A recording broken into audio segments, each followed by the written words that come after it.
आज सोमवती अमावस्या है और पूरा भारत अपने पितरों के मोक्ष के लिए आराधना करेंगे। और आज वट सावित्री जो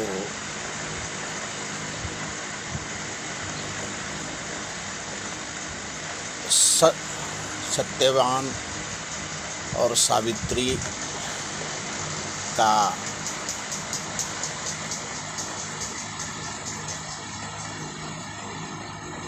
पौराणिक कथा है।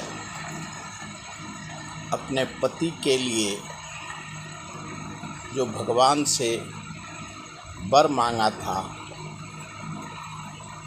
और भगवान को स्वयं सावित्री के सामने में नतमस्तक होना पड़ा।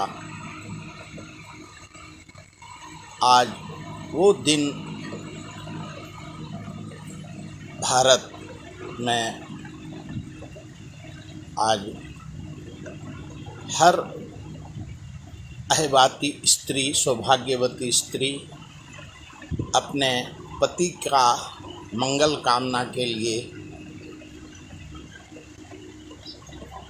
मंगल कामना करेगी। और सत्यवान और सावित्री के पद कमलों पे हर स्त्री को चलने की ज़रूरत है। और पूरे देश में ऑपरेशन सिंदूर जो आतंकवादी ने हमारे देश के सौभाग्यवती का सिंदूर उजाड़ा,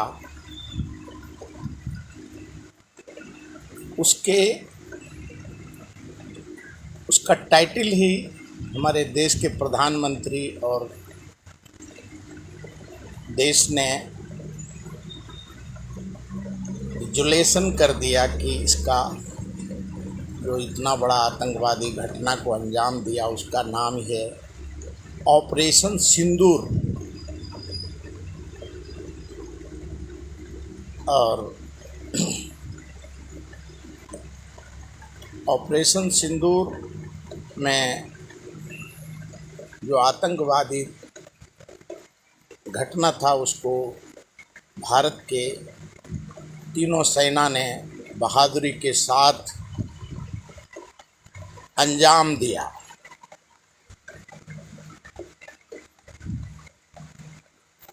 आज ऑपरेशन सिंदूर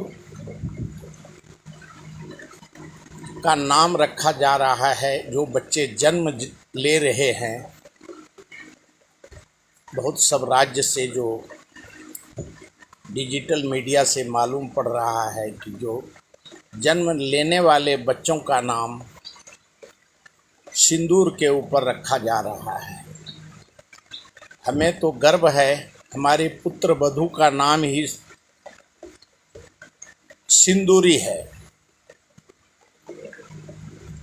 आज पूरे भारत में एकता, अखंडता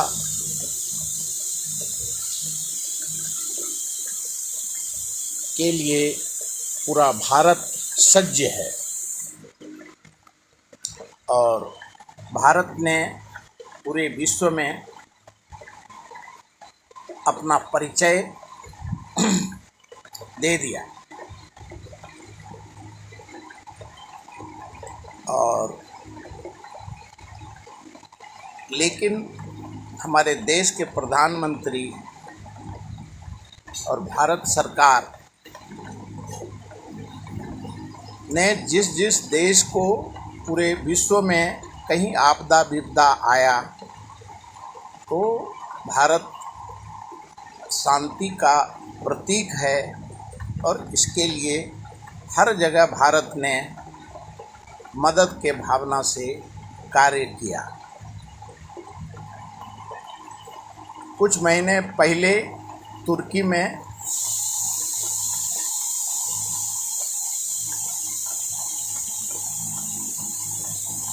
आपदा विपदा आया था।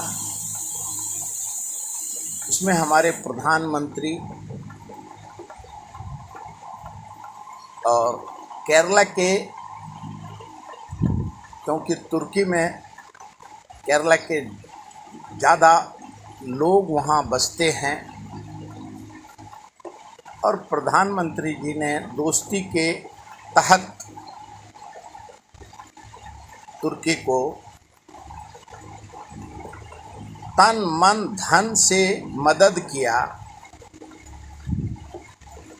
और भारत हर हमेशा शांति का पक्षधर है। वहाँ जो भूकंप आया था उसमें जान माल का हानि हुआ था, और उसके बाद जब हिंदुस्तान पे पाकिस्तान के आतंकवादियों ने हमला किया और वैश्विक समर्थन की जरूरत भारत को पड़ा, तो तुर्की आस्तीन का सांप निकला और उसने पाकिस्तान का साथ दिया। भारत के व्यापारी ने अभी भी बायकॉट किया है तुर्की का, लेकिन भारत का प्रधानमंत्री जी ने अपना कोई आधिकारिक किसी भी देश का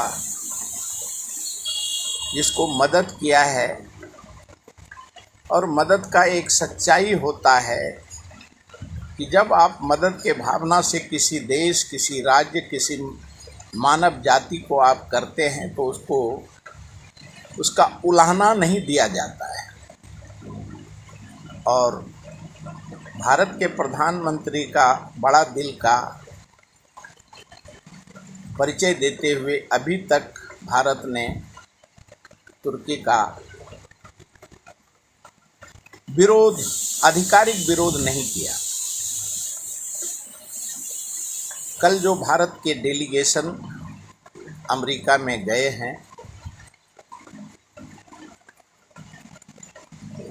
और कांग्रेस के वो प्रतिनिधि रहे हैं कांग्रेसी हैं, लेकिन कुछ जो विरोधी पक्ष नेता का जो पुंछ में उन्होंने कल दौरा किया,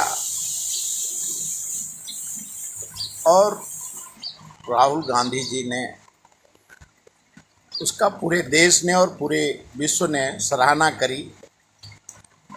लेकिन कांग्रेस में जो कुछ लोग हैं, जैसे शशि थरूर हैं, चिदम्बरम जी हैं,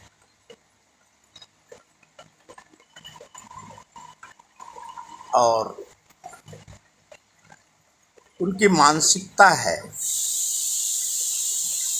और हर नेता का अपना विचारधारा होता है। जनता का आरोप और का सामना के लिए देश ने देखा है कि बहुत सब घटना दुर्घटना के वक्त में चिदम्बरम जी रहे हैं, शशि थरूर जी रहे हैं, और पूरे देश ने उनको देखा है, जाना है, पहचाना है। और ऐसे घिसे पिटे नेताओं के वजह से जो कांग्रेस 44 पे आया, उसमें ये सराहनीय कदम है। और वैसे अनुभवी हैं दोनों।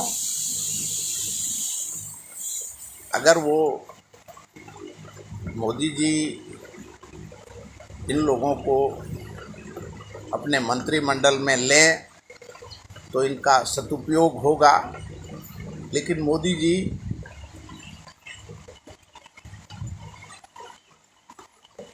डायनामिक लीडर हैं। इनके बुद्धि का, चातुर्य का,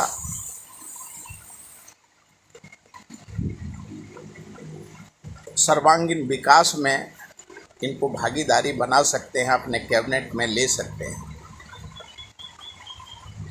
क्योंकि कांग्रेस के अधिकांश अब कांग्रेस नेता विहीन हो चुका है। एक समय में जिस प्रकार से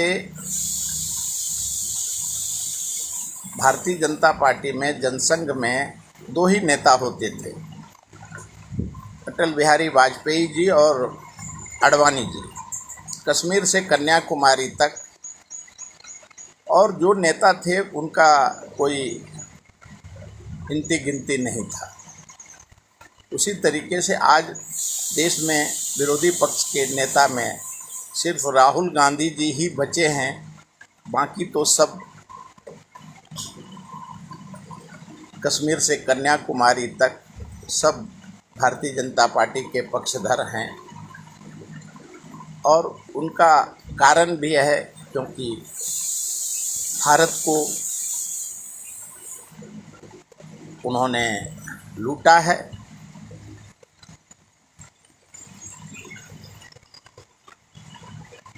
राजीव जी ने जो सपना देखा था 21वीं सदी में भारत को ले जाना सर्वांगीण विकास में,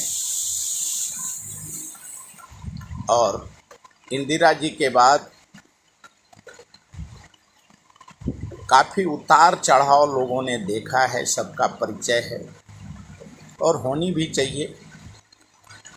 लेकिन जब कल थरूर जी वहाँ गए तो केरला का डोनाल्ड ट्रंप जी के सामने में जो मीडिया पे आ रहा है, वो क्या बताना चाहते हैं ट्रंप जी को, ये तो थरूर साहब ही बता सकते, क्योंकि मीडिया परसेप्शन पे जो दिख रहा है, जो डिजिटल मीडिया पे दिखा है। लेकिन ये चिरंतन सत्य है कि तुर्की ने भारत के साथ विश्वासघात किया। एक तरफ भारत विश्व में ग्लोबल व्यापारीकरण में और यूनाइटेड नेशन में मोदी जी के कूटनीति से अस्थायी सदस्यता भारत को मिला है, और पूरे देश ने और विदेश ने, विश्व ने देखा है कि चाइना को जब यूनाइटेड नेशन में जगह नहीं दिया जा रहा था, तब अटल बिहारी वाजपेयी जी ने उनको, चाइना को समर्थन किया था, और उसके वजह से चाइना को भी सदस्यता यूएन में मिला था। लेकिन चाइना अपने सीमावर्ती क्षेत्र के ऊपर, भारत के बॉर्डर के पास है, इसके लिए भारत, चाइना, पाकिस्तान, बांग्लादेश और जो सीमावर्ती क्षेत्र पे हैं, वो अपने दुष्ट बुद्धि से बाज नहीं आते हैं, और वो उनकी मजबूरी भी है। और पूरे भारत ने देखा है, अभी मोहम्मद यूनुस बांग्लादेश के जो कार्यवाहक हैं, वो भी अंदर से पाकिस्तान का समर्थक है। एक तरफ बांग्लादेश का शेख हसीना जी यहाँ हिंदुस्तान में शरण लिए हुए हैं, दूसरे तरफ अगर भारत चाहे, जिस तरीके से भारत ने जल सिंधु का जो समझौता के ऊपर विराम लगाया है तो पूरा पाकिस्तान का जनता तड़फड़ा रहा है पानी के लिए। उसी तरीके से बांग्लादेश का हुक्का पानी बंद हो जाएगा अगर भारत के प्रधानमंत्री या भारत देश का राजनीति कूटनीति है वो बांग्लादेश अपने आप में नहीं चला सकता है। क्यों? हर व्यापारीकरण व्यापार करना है और वैश्विक व्यापारीकरण के लिए पूरा विश्व भारत में अपना व्यापार करना चाहता है। और चाहे वो अंतर आत्मा से करे और अंदर छुपे हुए आत्मशक्ति से, क्यों सबकी मजबूरी है कि भारत में व्यापार करने के लिए अब ऐसा समय आ गया कि वैश्विक स्तर पे मोदी जी को बुलाया जा रहा है कि आप हमारे देश में व्यापार करिए, हम आपके देश में व्यापार करने का हमको परमिशन दीजिए। अमेरिका आते दिन टैरिफ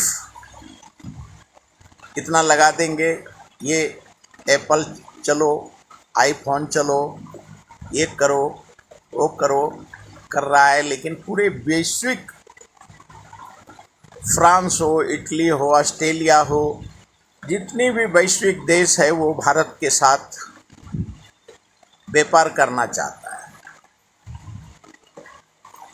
उसका कारण है कि भारत एक शांति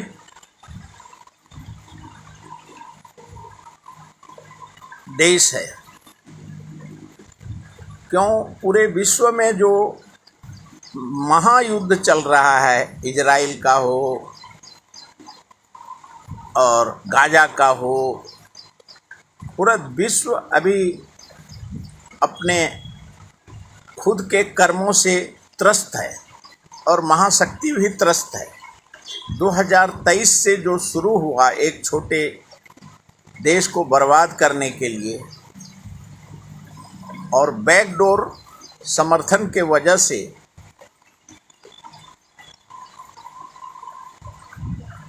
उसका तारीफ ज़ेलेंस्की का करना चाहिए कि नहीं, वो शरीर से नहीं, तन और मन और धन से वो डोनाल्ड ट्रंप जैसे आदमी के पास से उठ के चला आता है। ये विचार करने की जरूरत है और वो लड़ रहा है। पूरे देश ने देखा था, विश्व ने, कि ज़ेलेंस्की एक दिन नहीं लड़ पाएगा। लेकिन ज़ेलेंस्की आज 2023 से 2025 का मई महीना 26 मई हो गया और वो लड़ रहा है। और पूरे वैश्विक नक्शे पे बेशक वो ख़त्म हो जाएगा, लेकिन वो अपना मान सम्मान अपने देश के लिए वो लड़ रहा है बहादुरी के साथ। इसके लिए जो महादेश, महाशक्ति या जो हमारे पड़ोसी देश हैं वो भारत को आंकना बंद करे। भारत आज सर्वांगीण विकसित देश है, किसी देश से भारत कम नहीं है। और लोगों ने भारत के ऊपर आक्रमण करने की कोशिश करी। बेशक पाकिस्तान का ड्रोन नहीं रहे, मिसाइल रहे, लेकिन उन्होंने, पूरे विश्व ने देखा है कि सब कहाँ से आ रहा है। इसके लिए जो आस्तीन के सांप बने उनको भी आत्ममंथन करने की ज़रूरत है। आपको कुछ महीना पहले भारत ने आर्थिक और सामाजिक तन मन धन से मदद करी और आप समर्थन देने के लिए पाकिस्तान जा रहे हो। अरब कंट्री में पूरा अरब कंट्री पहले पाकिस्तान के साथ, क्यों भाई, तो हम मुस्लिम हैं, मुस्लिम कंट्री पूरा जाता था, लेकिन सारे मुस्लिम देश राष्ट्र अरब कंट्री को लगा कि भारत में सभी जाति धर्म भाषा के लोग बसते हैं, सभी का सम्मान, जितना भारत में मुस्लिम सुरक्षित हैं उतना पूरे विश्व में कहीं मुस्लिम सुरक्षित नहीं है। और उसका प्रचार प्रसार और कूटनीति का जो कल ओवैसी जी ने किया, पूरे विश्व में यूनाइटेड नेशन में आज पूरा यूनाइटेड नेशन देख रहा है, नज़र गड़ाए हुए है पूरा विश्व कि भारत सभी जाति धर्म भाषा के वैश्विक स्तर पे भारत शांति चाहता है। भारत और यूएन काउंसिल में भी भारत विश्व शांति चाहता है। भारत आतंकवादी और वैश्विक शांति हो। अगर वैश्विक युद्ध में रहेगा तो विश्व कमज़ोर होगा। और जब से वैश्विक कोरोना आया तो उसने पूरे विश्व को झकझोर के रख दिया। वो तो कोरोना का कोई जाति और धर्म भाषा नहीं था, फिर भी उसने वैश्विक महामारी के रूप में निर्दोष पूरे विश्व से जनमानस का हानि हुआ। और भारत ने उस वक्त भी और आज भी भारत अपने पैरों पे है। भारत को किसी ने मदद नहीं करी, लेकिन भारत ने पूरे विश्व को उस वक्त भी मदद किया है। कल प्रधानमंत्री जी ने पूरे देश में जो कुछ राज्य में असंवेदनशील वैश्विक नेता हैं और उस पार्टी में उन्होंने कल कड़ी शब्दों में भर्त्सना करी है कि अपने भाषा पे लगाम लगाओ।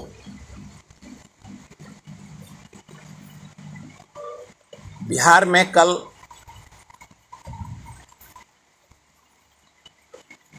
आरजेडी के नेता ने अपने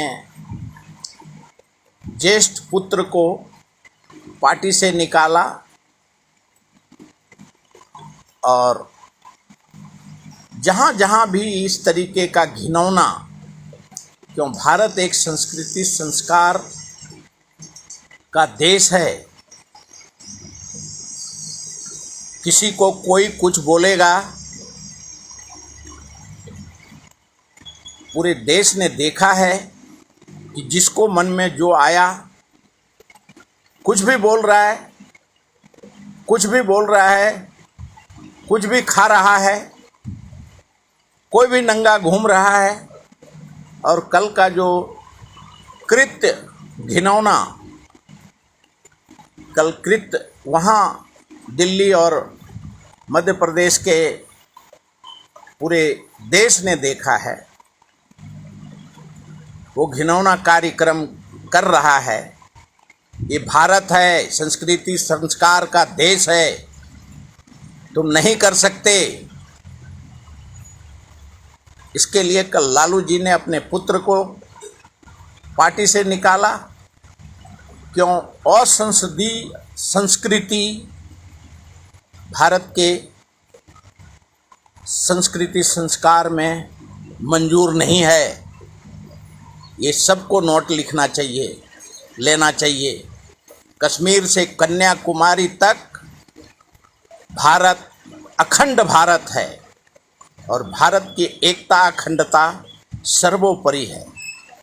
और प्रधानमंत्री ने जो कल बोला है कि मन में आया कुछ भी बोल दिया, मन में आया कुछ भी असंवेदनशील घटना कर रहे हो, उसके ऊपर लगाम लगाने की ज़रूरत है। और ऐसे लोगों पे भारत का प्रधानमंत्री का सही है कि ऐसे लोगों को देशद्रोही के मामले में, मतलब कोई पार्टी में जाएगा और वो नंगा नाच करेगा तो हमारा संस्कार, हमारी माँ, बेटी, बहन, बहू सब उस कृत्य को, नंगा नाच को बर्दाश्त नहीं करेगा। नहीं भारत के अंदर, नहीं भारत के बाहर, हिंदुस्तान, भारत कभी बर्दाश्त नहीं करेगा। इसके लिए अपने संस्कृति संस्कार में रह करके भाषा पे, जाति, भाषा, धर्म को बदनाम मत करिए। भारत सर्वांगीण विकास की ओर, वैश्विक विश्व में भारत व्यापार में सबसे नंबर 1 बनने जा रहा है। भारत आज पूरे विश्व में भारत का स्थान है। यूनाइटेड नेशन में अस्थायी सदस्यता मिला है। इंदिरा जी के बाद भारत को मोदी जी के नेतृत्व में मिला है। इसके लिए पूरे देश और वैश्विक नेता को, पूरा देश 140 करोड़ जनता उनको समर्थन करना चाहिए। उनके कर्म, उनके करनी पे और जो वो कर रहे हैं उनके साथ होने की ज़रूरत है। और आरएसएस चीफ ने भी बोला था कुछ महीना पहले कि जिसके मन में आएगा जो वही करेगा, वही बोलेगा। उस पर लगाम लगाने के लिए उन्होंने हर जगह उन्होंने अपने भाषण में कहा है। फिर भी और संस्कृति, भाषा और संस्कृति, कर्म करना और संवेदनशील को लगाम लगाने की ज़रूरत है। आज वट सावित्री का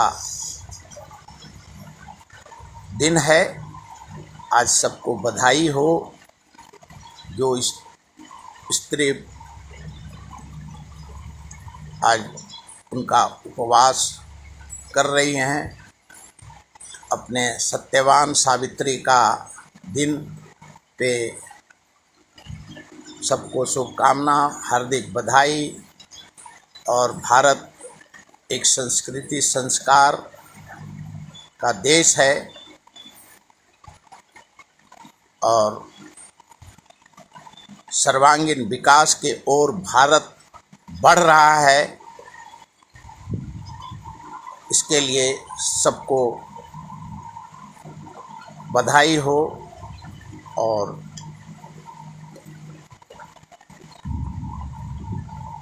भारत विश्व शांति चाहता है।